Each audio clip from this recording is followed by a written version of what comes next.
What's up, everyone? Paulie Malignaggi for Paulie TV.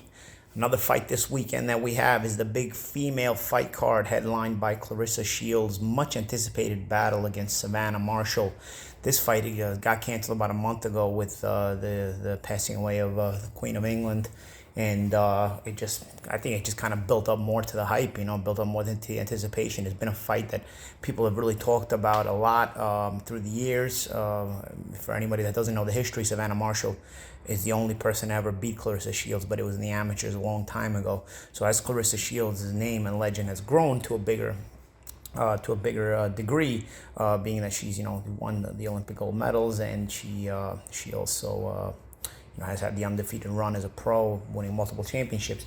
The message always goes back to, she's only been beaten one time. And so Savannah Marshall, the only girl that's ever beaten her, has also put together a string of wins and has put together a run of her own, which that includes also championships and whatnot. So this is a really anticipated all-female fight. There's another the co-main event is also good with Michaela Meyer and Alicia Baumgartner, two girls who obviously, if anybody's been paying attention to the hype going into the fight, have no love lost for one another.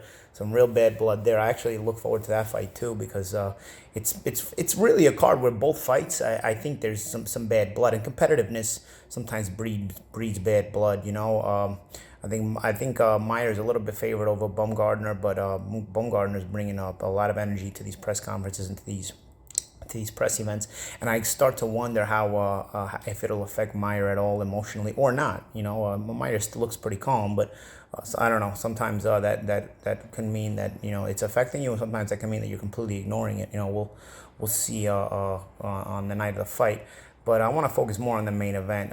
Shields has accomplished a lot of things, and she's going in as the favorite. Savannah Marshall has the win over Shields the one time they met in the amateurs. I think they only met one time. Don't quote me on that, but she beat her in the amateurs.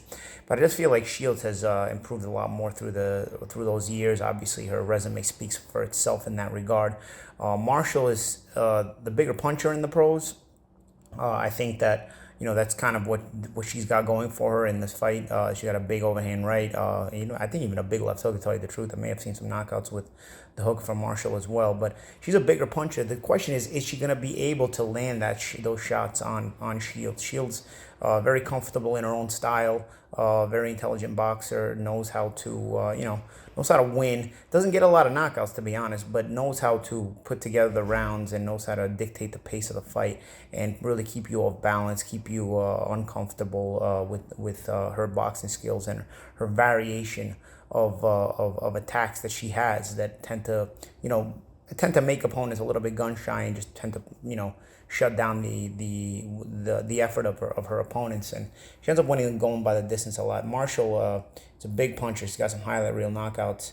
I just question whether she's going to be able to figure out how to close the gap on Shields in the way where she's going to be able to land those big shots. She's taller, she's bigger, I guess. So you would think that she would use her jab to try to dictate a little bit, but I think Shields may have the better jab here.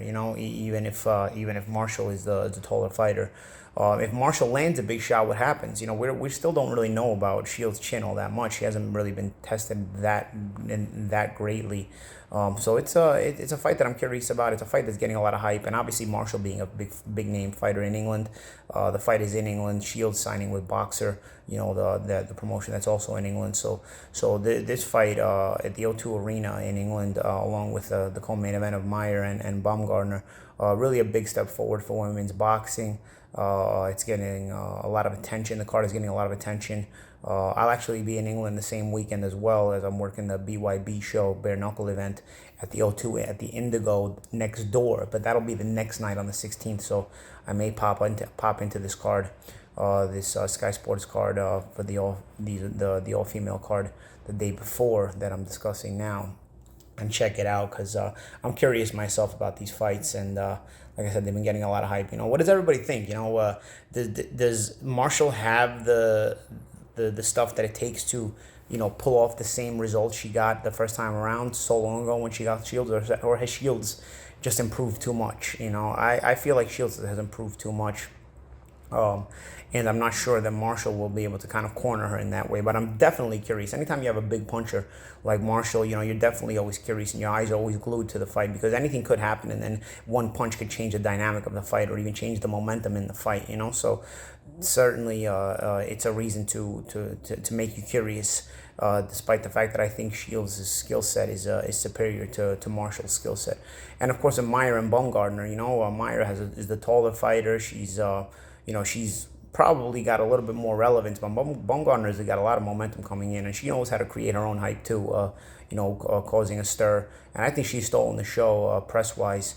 On fight week, she's done a lot of trash talking and a lot of just making people pay attention to her.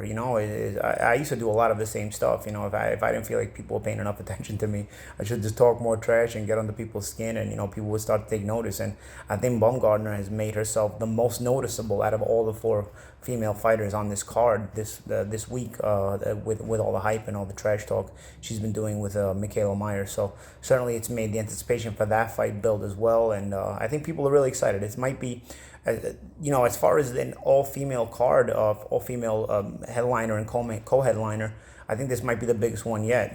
We've had some big we have some big all-female main events in the recent run of and recently, but to have a big female main event and a big female co-headliner, I can't recall that there's been a card of this magnitude that has done that yet. So certainly a step forward for female boxing, and I think it's 4 women that are representing female boxing well, both with their skill set and just their accomplishments in general.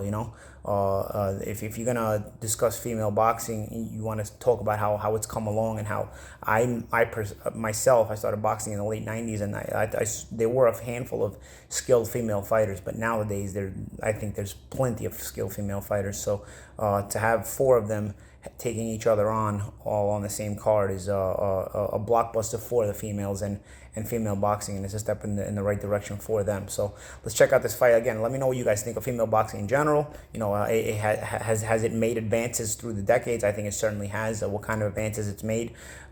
Skill sets for sure. And who do you think wins? Who do you think wins both fights, the main event and the co-main event, and why? Let me know your thoughts as to why as well. All right, guys.